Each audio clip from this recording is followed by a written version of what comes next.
ஹே காய். ஸோ இன்னைக்கு நம்ம வந்து பார்த்தீங்கன்னா ஜாவா ஸ்கிரிப்டில் ஆப்ஜெக்ட்ஸை பற்றி பார்க்க போகிறோம்.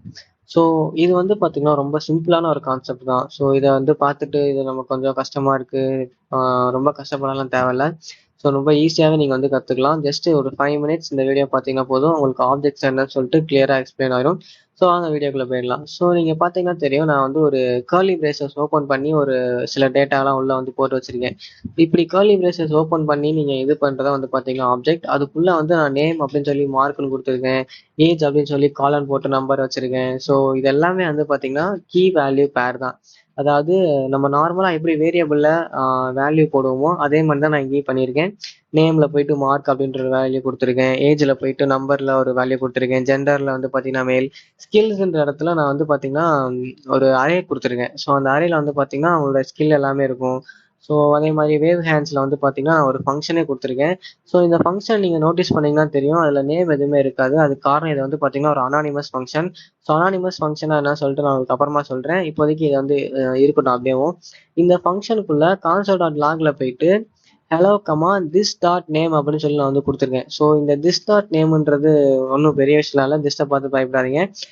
இந்த நேம் இருக்கு இல்லையா, ஸோ இந்த யூசர் ஒன்னுக்குள்ள இருக்கிற நேமை தான் ஆக்சுவலி நான் இங்கே கொடுத்துருக்கேன். ஆனா இந்த அதை எப்படி நீங்க ஆக்சஸ் பண்ண முடியும்னா, ஸ்ட்ரைட்டா நேம்னு போட்டா அப்படிலாம் ஆக்சஸ் பண்ண முடியாது. ஸ்ட்ரைட்டா நேம்னு போட்டா வெளியில இருக்கிற நேம் வேரியபிள வந்து குறிக்கிற மாதிரி ஆயிரும். ஸோ அதுக்காக இந்த ஆப்ஜெக்ட்டுக்குள்ள இருக்கிற இந்த நேம் வேரியபிள் அப்படின்றத காட்டுறதுக்காண்டி தான் அந்த திஸ் கீவேர்ட். அந்த திஸ்ன்றதுக்கு இந்த ஆப்ஜெக்ட் அப்படின்ற அர்த்தம். திஸ் டாட் நேம்னு கொடுத்தீங்கன்னா இந்த ஆப்ஜெக்ட்டுக்குள்ள இருக்கிற நேம் ப்ராப்பர்ட்டி. ஸோ இந்த மாதிரி ஆப்ஜெக்ட்குள்ள இருக்கிற வேரியபிள் ஃபுல்லாமே ப்ராப்பர்ட்டிஸ். அதுக்கு இருக்கிறது வந்து பார்த்தீங்கன்னா வேல்யூ. ஸோ இது ஏன் ப்ராப்பர்ட்டிஸ் அப்படின்னு சொல்றோம்னா, ஒரு ஆப்ஜெக்ட்டுக்கு இருக்கிற ப்ராப்பர்ட்டிஸ் பண்ணி தான் இங்கேயும் நம்ம வந்து டிஸ்கிரைப் பண்ணுவோம். ஸோ இதை எப்படி நீங்க ஆக்சஸ் பண்ணலாம் அப்படின்னா, ஜஸ்ட் அந்த ஆப்ஜெக்ட் பேரை போட்டுட்டு பக்கத்துல டாட் வச்சீங்கன்னா அதுல இருக்கக்கூடிய ப்ராப்பர்ட்டிஸ் எல்லாமே வந்து பார்த்தீங்கன்னா ஷோ பண்ணி நீங்க யூஸ் பண்ணிக்கலாம். ஸோ இங்க பார்த்தீங்கன்னா தெரியும், நான் வந்து யூசர் டூ டாட் நேம் வந்து நான் கான்சோல் லாக் பண்ணியிருக்கேன். அதே மாதிரி யூசர் டூட வேவ் ஹேண்ட் ஃபங்க்ஷனை நான் வந்து கால் பண்ணியிருக்கேன். அது வந்து பார்த்தீங்கன்னா வேலை செய்யுது. ஸோ இந்த மாதிரி தான் நம்ம வந்து பேசிக்காக வந்து ஆப்ஜெக்டை வந்து ஒர்க் பண்ணுவோம். இப்போதைக்கு நான் வந்து என்ன பண்ணிக்கிறேன் அப்படின்னா, யூசர் டூ, அதாவது நம்ம இன்னொரு யூசர் வச்சிருந்தோம் இல்லையா, அதை வந்து நான் கால் பண்ணி அந்த வேவ் ஹேண்ட்ஸ் ஃபங்க்ஷனை உங்களுக்கு கால் பண்ணி காட்டுறேன். Wave hands. ஸோ நான் டாட் வச்சோன்னே உங்களுக்கு வந்து விஎஸ் கோட் எனக்கு எல்லா ப்ராப்பர்ட்டிஸையுமே வந்து ஷோ பண்ண ஆரம்பிச்சிடும் ஆட்டோமேட்டிக்காக. ஸோ பார்த்தீங்கன்னா தெரியும், ஹலோ மார்க், ஹலோ ஜாரான்றது கீழே லாக் ஆயிடுச்சு. ஸோ சிம்பிளா வந்து ஆப்ஜெக்ட்ன்றது கீ வேல்யூ பேஸ். இதை நம்ம எதுக்கு யூஸ் பண்றோம்னா, ஒரு ஆப்ஜெக்டோ இல்லை ப்ராடக்ட்டோ ஏதாச்சும் ஒரு டேட்டாவை நம்ம டிஸ்கிரைப் பண்றதுக்கு யூஸ் பண்ணுவோம். ஸோ அதை எப்படி யூஸ் பண்றதுன்னா, டாட் வச்சு அதோட ப்ராப்பர்ட்டிஸை ஆக்சஸ் பண்ணிக்கலாம். இது வரையும் தெரிஞ்சிருந்தா போதும். இப்போ நம்ம வந்து பார்த்தீங்கன்னா ஒரு ஆப்ஜெக்ட் வந்து எழுத போறோம். அதாவது ஒரு கார் ஆப்ஜெக்ட், ஒரு காரை வந்து நம்ம ரெப்ரசென்ட் பண்ண போறோம். So கான்ஸ்ட் car is equal to அந்த கர்லி பிரேசஸ். அது காருக்கு வந்து பார்த்தீங்கன்னா ஒரு பிராண்ட் இருக்கணும். நான் வந்து ஒரு ஃபோர்ட் பிராண்டுன்னு ஒரு சும்மா வச்சுக்கிறேன். மாடல் வந்து பார்த்தீங்கன்னா எக்ஸ் ஏதோ ஒரு model. And price tag. So இது வந்து பார்த்தீங்கன்னா ஒரு ஃபேக்கான கார் தான், அதனால வந்து ஒரு 250 கொடுத்துக்கலாம். ப்ரைஸ் வந்து பார்த்தீங்கன்னா 250 நம்பர்ல கொடுக்கணும், சாரி. ஸோ நெக்ஸ்ட் வந்து பார்த்தீங்கன்னா, ஒரு கார் எடுத்துக்கிட்டோம் அப்படின்னா நம்ம வந்து அதை ஸ்டார்ட் பண்ண முடியும், அதை வந்து பிரேக் பண்ண முடியும். ஸோ ஃபர்ஸ்ட் ஸ்டார்ட் ஃபங்க்ஷன் வந்து நீங்கள் எழுதலாம். நம்ம வந்து ஸோ காருக்கு வந்து ஸ்டார்ட் ஃபங்க்ஷன், அதுக்கு முன்னாடி வந்து ஃபியூயல் டைப். ஸோ அது என்ன ஃபியூயல் வந்து ரன் ஆகுது அப்படின்னு சொல்லிட்டு வந்து நம்ம எழுத போகிறோம். இது வந்து பார்த்தீங்கன்னா ஒரு பெட்ரோல் கார், அதனால பெட்ரோல் அப்படின்னு சொல்லி கொடுத்துக்கலாம். இப்போ நம்ம போயிட்டு வந்து ஸ்டார்ட் ஃபங்க்ஷன் வந்து எழுதலாம்.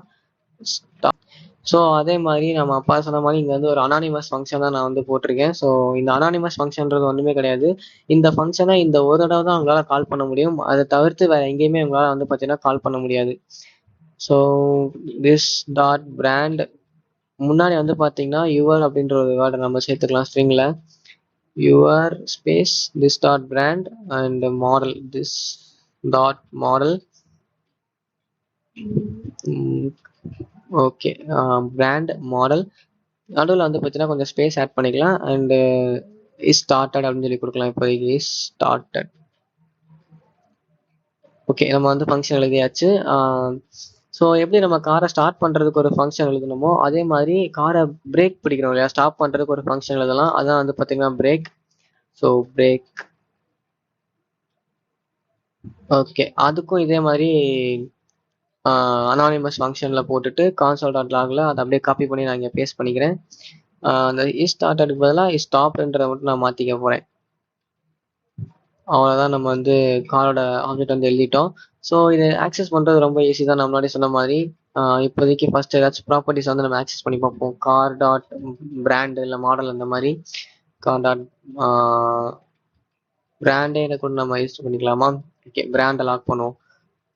ஸோ நான் பிராண்டை லாகில் கொடுத்தோடனே ஃபோர்டு அப்படின்றது வருது. மேலே இருக்கிறதெல்லாம் நம்ம போய் கமெண்ட் அவுட் பண்ணிடலாம். ஸோ இன்னும் கொஞ்சம் கிளியராக இருக்கும். ஸோ இந்த பார்த்தா தெரியும் ஃபோர்டு அப்படின்றது கான்சோல் வந்து லாக் ஆயிருக்கு. ஸோ இந்த மாதிரி தான் நம்ம வந்து ஒரு ஆப்ஜெக்ட் குள்ளே இருக்கிற ப்ராப்பர்ட்டியை நம்மளால் ஆக்சஸ் பண்ணுவோம். கார் டாட் ஸ்டார்ட் அப்படின்றத கொடுத்தா அந்த ஸ்டார்ட் ஃபங்க்ஷன் வந்து பார்த்தீங்கன்னா கால் ஆகும். அதே மாதிரி கார் டாட் பிரேக் அப்படின்றத நான் கொடுத்தேன்னா அந்த பிரேக் ஃபங்க்ஷன்ஸ் கால் ஆகி அதுக்குள்ளே என்னென்ன கொடுத்துருக்கணும் அதெல்லாம் வந்து நடக்கும். So your Ford axis started அப்படின்றது எனக்கு பார்த்தீங்கன்னா வந்துருச்சு. ஸோ இது திஸ் டாட் மாடல் எதுக்கு யூஸ் பண்றோம்? திஸ் டாட் பிராண்ட்ன்றது வந்து பார்த்தீங்கன்னா அந்த ஆப்ஜெக்ட்டுக்குள்ள இருக்கிற அந்த பிராண்ட் வேரியபிள், அந்த ஆப்ஜெக்ட்டுக்குள்ள இருக்கிற அந்த மாடல் வேரியபிள்ன்றதுக்காண்டி தான் அந்த திஸ் கீவேர்டை நான் வந்து யூஸ் பண்ணியிருக்கேன். ஸோ இப்போ நீங்கள் பார்த்தீங்கன்னா தெரியும், இது வந்து பார்த்தீங்கன்னா ஒரு ரியல் வேர்ல்டு யூஸ் கேசஸ் மாதிரி தான். ஸோ நீங்கள் வந்து ஒரு மூவி ஆப்போ இல்லை வெப்சைட்டோ பண்ணுறீங்கன்னா உங்களுக்கு டேட்டா இந்த ஃபார்மேட்டில் தான் கிடைக்கும். ஸோ மூவி டேட்டா அப்படின்னு சொல்லி வந்து பார்த்தீங்கன்னா ஒரு அரே இருக்குது. அதுக்குள்ளே வந்து பார்த்தீங்கன்னா நிறையா ஆப்ஜெக்ட் வந்து பார்த்தீங்கன்னா இருக்குது. ஸோ இதுதான் வந்து பார்த்தீங்கன்னா அரே ஆஃப் ஆப்ஜெக்ட்ஸ். ஸோ இந்த மாதிரி அரே ஆஃப் ஆப்ஜெக்ட் தான் வந்து பார்த்தீங்கன்னா உங்களுக்கு வந்து கிடைக்கும். இது வந்து பார்த்தீங்கன்னா ஆக்சுவலி ஆன்லைனில் இருக்கும். நீங்கள் வந்து ஃபெட்ச் பண்ணி அதை உங்க யூஐல வந்து பார்த்தீங்கன்னா நீங்க இது பண்ணுவீங்க. இதெல்லாம் பத்தி நான் வர வர வீடியோஸ்ல இன்னும் நல்லா கிளியரா எக்ஸ்பிளைன் பண்றேன். இப்போதைக்கு உங்களுக்கு ஒரு பேசிக்கான அண்டர்ஸ்டாண்டிங். ஓகே, இந்த இடத்துல நமக்கு வந்து ஆப்ஜெக்ட் யூஸ் ஆகுது அப்படின்னு தெரியணுன்றதுக்காண்டி காட்டியிருக்கேன். இதை நீங்க எப்படி ஆக்சஸ் பண்ணலாம் அப்படின்னா ஒரு ஃபார் லூப் போட்டுக்கலாம். ஸோ ஃபார் லூப் போட்டுட்டு அதுக்குள்ள இண்டெக்ஸ்ல ஐ அப்படின்றத போட்டுட்டு டாட் வச்சு நீங்க என்னென்ன வேணுமோ ஆக்சஸ் பண்ணிக்கலாம். ஃபார் எக்ஸாம்பிள் இப்போ நான் கேஷ்னு கொடுத்தா போதும், அதில் இருக்கக்கூடிய கேஷஸ்லாம் வந்துடும். மார்க், ஷேரா இவங்களாம் வந்து நடிச்சிருக்காங்க அப்படின்ற மாதிரி. இந்த மாதிரி இட்ரேட் பண்ணி போயிட்டு ஒவ்வொரு ஆப்ஜெக்ட்டையும் நீங்க வந்து யூஸ் பண்ணிக்கலாம். நான் இங்க வந்து பார்த்தீங்கன்னா ஜஸ்ட் லாக் தான் பண்ணியிருக்கேன். ஸோ ரியல் வேர்ல்ட் யூஸ் கேசஸ்ல வந்து நீங்க என்ன பண்ணுவீங்க அப்படின்னா இதை வச்சு உங்க யூஐ வந்து நீங்க மாத்துவீங்க. ஸோ அதெல்லாம் நம்ம எப்படி பண்றதுன்றது வர வர வீடியோஸ்ல பார்க்கலாம். டாம் மேனிப்புலேஷன்ற கான்செப்ட் இருக்கு. ஃப்ரேம் ஒர்க்லாம் அதை ஈஸி ஆகுறதுக்கு நிறைய வேஸ் இருக்கு. ஸோ இதை பத்தி நம்ம அப்புறமா பார்க்கலாம். ஸோ அவ்வளோதான் கைஸ் இந்த வீடியோ. இந்த வீடியோவில் வந்து உங்களுக்கு ஆப்ஜெக்டை பற்றின ஒரு பேசிக்கான அண்டர்ஸ்டாண்டிங் வந்திருக்கும்னு சொல்லி நம்புகிறேன். ஏதாச்சும் புரியல அப்படின்னா கமெண்ட் செக்ஷனில் கமெண்ட் பண்ணுங்கள். என்னால் முடிஞ்ச அளவுக்கு நான் தெளிவான வீடியோ போட ட்ரை பண்ணுறேன். அதே மாதிரி மறக்காமல் நம்ம சேனலுக்கு வந்து பார்த்தீங்கன்னா சப்ஸ்கிரைப் பண்ணிக்கோங்க. அடுத்த வீடியோவில் வந்து பார்க்குறேன். பாய்.